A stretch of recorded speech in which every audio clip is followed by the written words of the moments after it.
Hello, good day. For today, our topic is investment setting. Investment setting is actually the first topic in investment and portfolio management. And this investment setting is actually the introduction to investment management. In investment setting, we will deal with the meaning or definition of investment and the characteristics and objectives of investment. Okay, let's now start by defining investment. What is the meaning of investment? For simplicity, an investment is putting money into something with the expectation of profit. In other words, kapag sinabing investment, you are actually committing your funds into something in order for you to get a return. And that return is called profit or income. Kaya ka mag-i-invest kasi para kumita, para magkaroon ng profit or income. There is no person or business who will commit their funds into something na wala silang makukuhang return. That is basically the primary purpose of having investment. That is to get a return on your investment. Kung isi-set aside mo lang yung funds mo without expecting something in return, you are actually not investing, but you are actually saving. For example, you have 100,000 pesos. Yung 100,000 pesos mo, nilagay mo siya sa ATM. That means it is not an investment. You set aside your 100,000 pesos at nilagay mo siya sa ATM. That will not gain a return. So that means saving siya, not an investment. So ang tatandaan ninyo para masabing investment, yung pag-commit nyo ng funds, dapat meron kayong makukuhang return or profit or income. That is basically the meaning of investment. After defining investment, let us now proceed to the investment objectives or objectives of investment. The investment objectives are categorized into two. First, basic investment objectives, and second, secondary investment objectives. Unahin natin yung basic investment objectives. Basic investment objectives. Any investment decision will be influenced by three objectives, namely security, liquidity, and yield. A best investment decision will be one which has the best possible compromise between these three objectives. I will explain security, liquidity, and yield one by one. The first investment objective or the first basic investment objective is called security. Central to any investment objective we have to basically ensure the safety of the principal. Meaning to say, pag sinabing security, we are talking about the safety of our investment.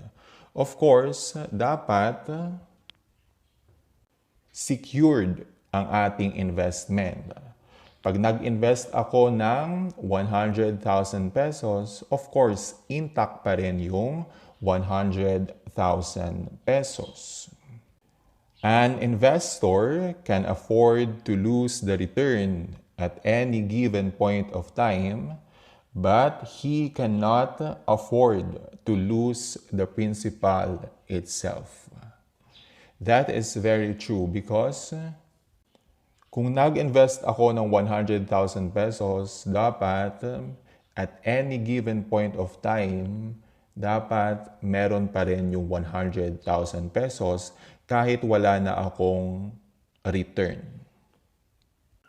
Pero as much as possible, because you are committing your funds to something, dapat mag-earn siya ng profit or income.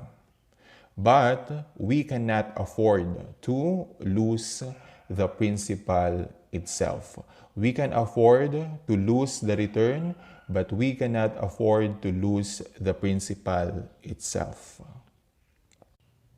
By identifying the importance of security, we will be able to identify and select the instrument that meets this criterion. Of course, as an investor, ang isa sa mga purpose natin is dapat ma-secure ang ating investment. So, dapat pipili tayo nung pinaka-safe na investment.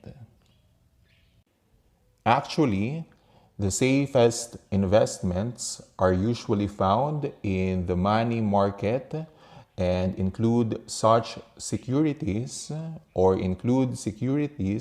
such as treasury bills or T-bills, certificates of deposit, commercial paper, or bankers' acceptance slips, or in the fixed income market in the form of municipal and other government bonds and in corporate bonds. Those are the safest investments. In our next topics, papag-aralan natin yung mga investments na yan. But for now, our focus is to study the investment objectives. Next, the second basic investment objective is liquidity. Because we may have to convert our investment back to cash or funds to meet our unexpected demands and needs, our investment should be highly liquid. Ano ba ang ibig sabihin ng liquid? Kapag sinabing liquid, it means it can be easily converted into cash. In other words, easily converted into cash. Ang tanong, bakit kailangan ng liquid ang investment? Why is investment liquid? Why should our investment be liquid? Our investment should be highly liquid because if they cannot come to our rescue, we may have to borrow or raise funds externally at high cost and at unfavorable terms and conditions. That's why kailangan ng investment ay liquid. Such liquidity can be possible only in the case of investment which has always ready market and willing buyers and sellers. Such instruments of investment are called highly liquid investment. Ang highly liquid investment, ang ibig sabihin niyan is that ito yung investment na sobrang madaling i-convert into cash. That is highly liquid investment. How about the yield? Yield is the third basic investment objective. Kapag sinabing yield, this is best described as the net return out of any investment. In other words, kapag sinabing yield, ito yung net return or ito yung net profit out of your investment. Ito yung babalik sa'yo because you commit your funds into something. That is called as yield. Hence, given the level or kind of security and liquidity of the investment, the appropriate yield should encourage the investor to go for the investment. Of course, this is the number one reason kung bakit nag-i-invest ang investor. Because he is expecting something in return. And that return is called as yield. Kung walang yield, hindi mai-encourage ang investor na mag-invest. Why should an investor invest or commit? Why should an investor invest or commit his funds without getting a yield? It is very important na ang yield is normally high. Dapat, as much as possible, ang yield ay mataas. Why? Because if the yield is low compared to the expectation of the investor, he or she may prefer to avoid such investment and keep the funds in the bank account or in worst case, in cash form in lockers. That is the importance why an investment should be relatively or normally high. Because if the yield is too low, hindi na mai-encourage ang investor na i-commit ang kanyang funds or money. Because the yield is the net return, this is the attraction for any investment, and normally, deciding the right yield is the key to any investment. Now, these three basic investment objectives have relationship. There is a trade-off between risk or security and return or yield on the one hand, and liquidity and return or yield on the other. Meron daw trade-off between security and yield at merong trade-off between liquidity and yield. Let's first talk about the trade-off between risk or security and return or yield. Ang ibig sabihin ng trade-off between risk and return or trade-off between security and yield is normally the higher the risk any investment carries, the greater will be the yield to compensate the possible loss.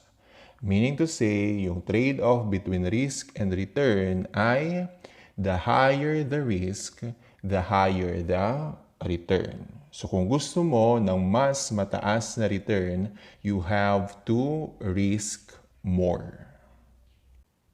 And because the trade-off between risk and return states that the higher the risk, the higher the return, we can say that the lower the risk, the lower the return. How about the trade-off between liquidity and return or yield?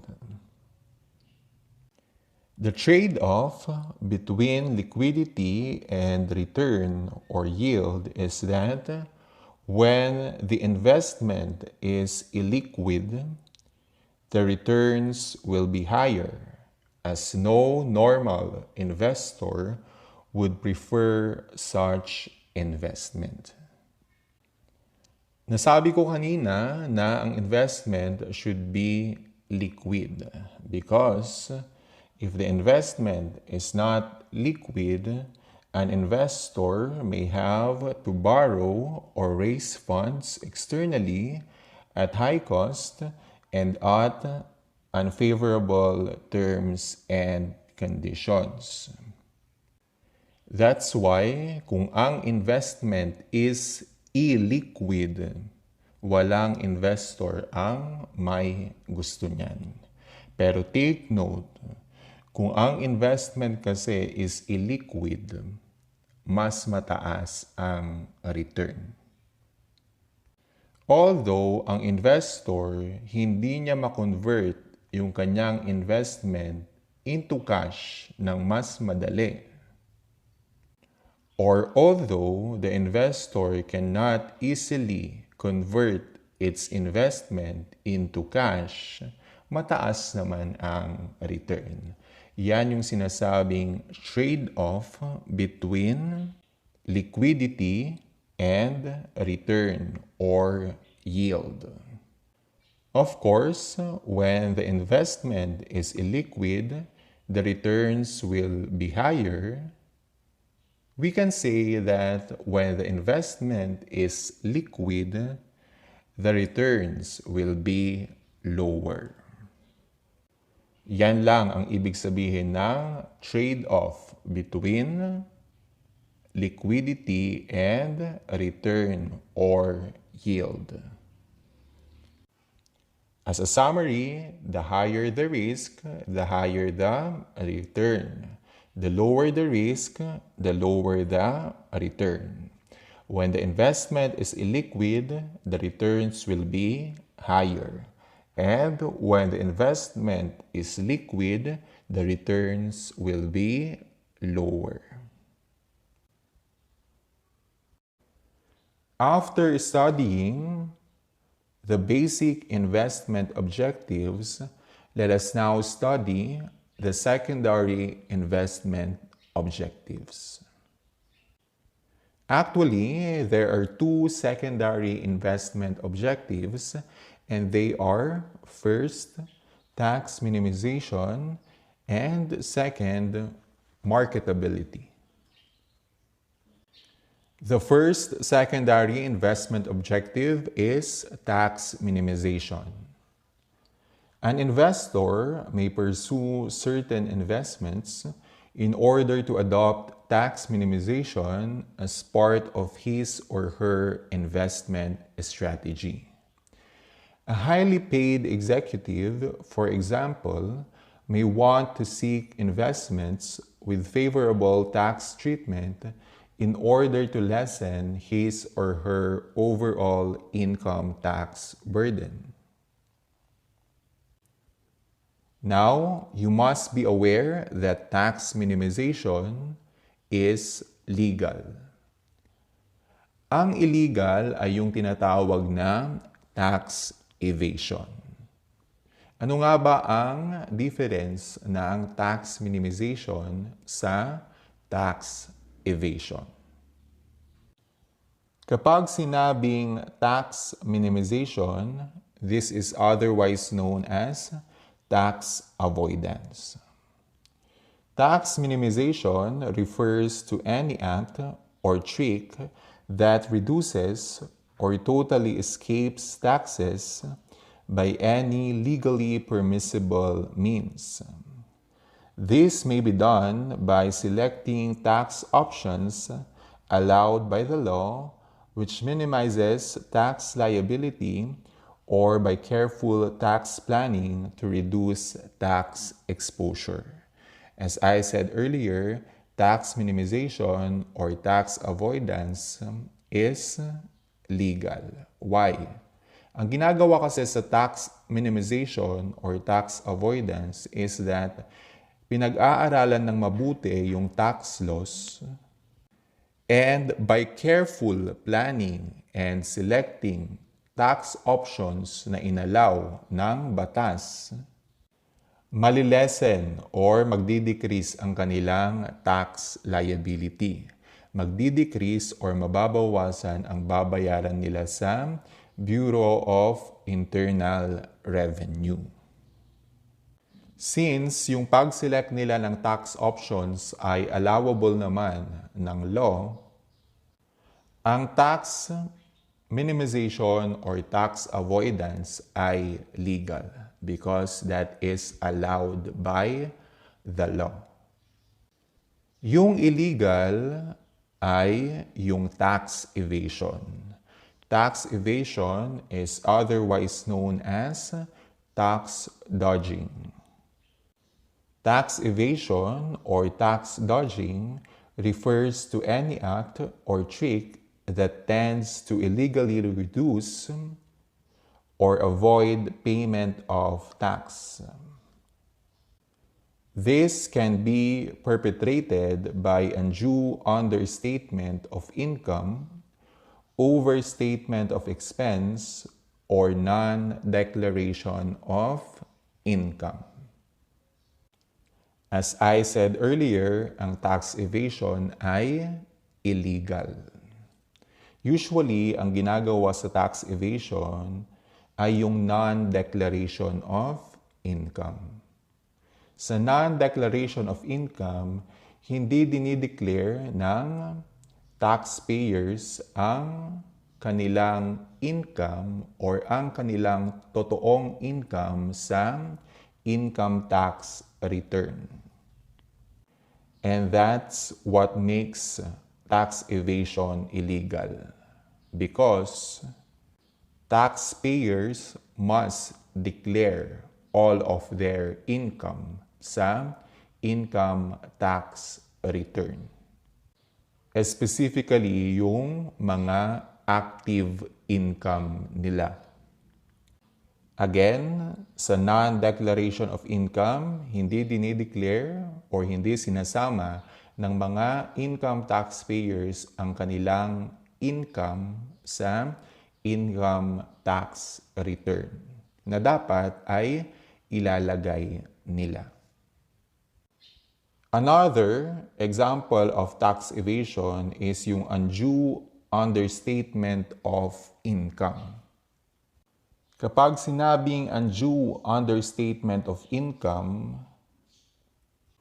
kulang yung nilalagay na income ng taxpayers dun sa kanilang statement of profit or loss, or otherwise known as income statement. Again, kulang ang kanilang nilalagay na income dun sa kanilang income statement. That is undue understatement of income. Bakit ginagawa yan ng mga taxpayers? Kapag kulang kasi yung income sa income statement, that means kulang ang kanilang net income. Mababawasan ang kanilang net income. So that means mababawasan din ang tax na babayaran nila sa BIR. Another is yung overstatement of expense. Kanina, understatement of income. Ngayon naman, overstatement of expense. Ang effect kasi ng overstatement of expense dun sa net income ng taxpayer is that dinidecrease niya or binabawasan niya yung net income ng taxpayer. And as a result, mas kukonti yung babayaran na tax ng taxpayer sa BIR. That is the effect of overstatement of expense. Take note, both understatement of income and overstatement of expense will decrease the net income of the taxpayer. That's why those cases, undue understatement of income, overstatement of expense, or non-declaration of income ay tax evasion. And as a result, tax evasion is illegal. The second secondary investment objective is marketability. For simplicity, kapag sinabing marketability or marketability rather, is that the investment can be sold at any time. Marketability describes an attribute of an investment that means it can be sold at any time. For example, ang investment mo ay investment in shares of stocks. You are a shareholder of a corporation. Now, yung shares mo ay marketable kasi nga at any point of time pwede mong mabenta yung shares mo. That is the meaning of marketability. The investment can be sold at any time. Let us just summarize the investment objectives. The basic investment objectives are security, liquidity, and yield. And the secondary investment objectives are tax minimization and marketability.